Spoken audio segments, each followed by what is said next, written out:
Alright, what's going on guys, and welcome back to the channel. As you can see, I'm actually filming out of a new camera that I just picked up. Huge shout out to Nick for letting me borrow his Canon 7D on the last couple videos that I've made. But from going forward on this, we're going to be using this camera. I'm super excited. And in case you're wondering, this is actually a Canon 80D. It works really well just for like being able to film yourself, as well as just like have a pretty quick autofocus. It's not 4K video. Maybe that'll be something for the future, but right now in 1080p, I think everything's gonna look, pretty acceptable for the car videos that we're gonna be making. But anyways, getting back to it, we're working on my 2002 Subaru WRX today. And if you haven't seen the previous video on this car, I'd recommend checking it out, and I'll make sure to leave a link above. Or is it this side? I don't remember. Somewhere above. Where we left off on this car is the valves got bent in the engine, so we pulled the engine out of the car. And currently I have it on an engine stand sitting right behind me, or in front of me. Man, I can't get my directions down. Anyways, it's right in front of me over here. So what I wanted to do is I wanted to show you guys the inside of an engine, in particular a Subaru engine. Yeah, let me show you the engine real quick and then we can get started.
A few moments later. And here's a look at the engine, how it currently sits right now. This is actually the block, and I have it rotated 45 degrees because it just made it a lot easier to take off this side of the head. So as you can see right here, this is the side where the cylinder head was removed. And here's a look into the block. And as you can see, it looks pretty good. You would usually think that there would be some sort of damage when a piston punches a valve. I forgot to mention this on the first take, but here's a look at the Subaru head gaskets. Now, this is a very common thing that comes into any conversation that you've had with somebody that's either owned a Subaru or somebody that doesn't like Subaru, because a lot of people have had issues in the past with these head gaskets going bad, which will cause your engine to overheat. So with this, you can see that it's in good shape because there's no signs of coolant seeping into the block, causing it to either smoke or overheat or any other symptoms that would cause a blown head gasket. And as you can see over here, this is the engine stand. As it currently rotated, this is the pin that holds everything in for the engine stand itself. And then everybody's favorite part of these vehicles. This is the turbocharger. Now there's nothing too crazy here. This is just an original TD04 turbocharger. It does look a little bit dirty in there, but I did spin the turbine and there's no real play in the shaft, which is good news. And it's spinning really freely. So this is the cold side of the compressor, and then this is the hot side. And when looking inside the hot side, it looks pretty good. Spinning the shaft on this, it looks pretty good as well. Everything is in good working order over here. So now when we move over to the cylinder head that we removed, this is the main reason why we had to take apart the engine in the first place. So as you can see, this is the inside of the cylinder head. So this is the part that would be attached to the engine on this side. God, I already got my fingers dirty? Alright, anyways. As you can see, this car actually has a total of 16 valves. So that means that it has 4 valves per cylinder. There's 2 cylinder heads, and then on this side we have 2 cylinders. I just said a lot of numbers there, but as you can see, from a visual standpoint, you really couldn't tell that anything is wrong, but it's when you get really up close that you can see the valves are bent. So for example, on this one, you can see that there's just this slight little gap. It's showing that it's not seating all the way.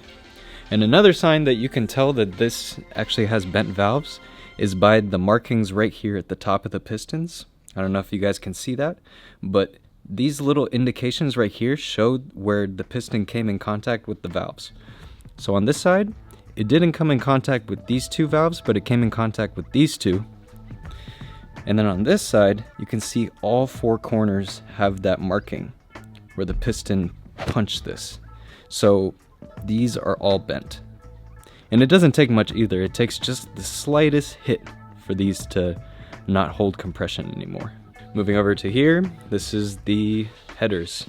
So as you can see, this is a Tomei unequal length headers. I think they're called the Tomei X-Beam. And don't mind the degreaser and the metal polish. I was actually just messing around to see if maybe we can bring some shine back to these, because they have been sitting underneath this dirty car for a long time. And unfortunately, it's something you don't really see in the engine bay. But I don't know, for me, I think it would be kind of cool just to be able to shine these up before we put it on, just to make it look nice. Over here we have the intake manifold. As you can see, we have a lot of the wiring still connected. This is your blow-off valve. This is where the top mount intercooler is connected, so you'd imagine that there would be a top mount intercooler sitting up here. And then this is the turbo inlet, and this is what would lead to the filter. So this would run all the way to the compressor. Okay, and that was a quick glimpse into what the car looks like. So now you must be wondering right now, what am I going to do next with this vehicle? So there's 2 ways that you could go about this. You can either take the heads that you have right now and rebuild them, or you can find a long block. Now, a long block is basically just the engine head and block together. So it's just like a giant rectangle, kind of hence where it gets the boxer name. Actually, I think it gets the boxer name from something else. I think it gets the boxer name because it looks like a boxer punching on the side. But correct me if I'm wrong. Let me know down in the comments. What we need to do is we need to either decide on rebuilding the heads that I currently have or replacing it with a long block. And the good news is I actually already ordered an engine. So I ordered an engine from JDM General Motors down in California. And basically what they do is they sell foreign engines, front ends, parts for any Japanese vehicles. Anything from, grocery getter Impreza all the way to a high performance STI engine swap, which is really cool. They have a lot of really cool stuff there, but I had to kind of hold off on spending all my money at once.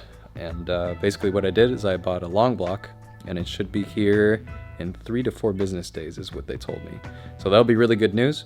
The only thing is that we need to transfer over the exhaust manifold as well as the intake manifold, just like the ones that I showed you, as well as all the other parts that were originally on the car. And then it should just be as easy as putting the engine in and turning the key. But of course, easier said than done. Okay, so I'm going to spend some time working on the exhaust manifold because I'm just curious what kind of results I can get with just some degreaser and a metal polish, just to see if we can get some good results from that, as well as just kind of clean up some miscellaneous stuff on the car. And before we get started with working on the exhaust manifold, I do want to say that I am not sponsored by anybody. This is just basically going off of my experience in the past on what I think actually works. Now, as you can see on the headers themselves, there's just a bunch of dirt, debris, things that come underneath the car and come in contact with this. And combine that with heat and you start to get accelerated wear. Now, the exhaust itself sounds great, but I just want to shine it up so it looks really nice when we put it onto the new engine. Because I couldn't find my original attachment. So what I'm going to be attaching it to is a corded drill.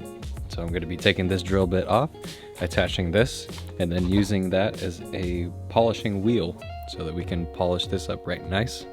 And over here I have a degreaser, and then right here I have a metal polish cream that we're going to be using, as well as some applicator pads, a magic eraser, and a microfiber towel.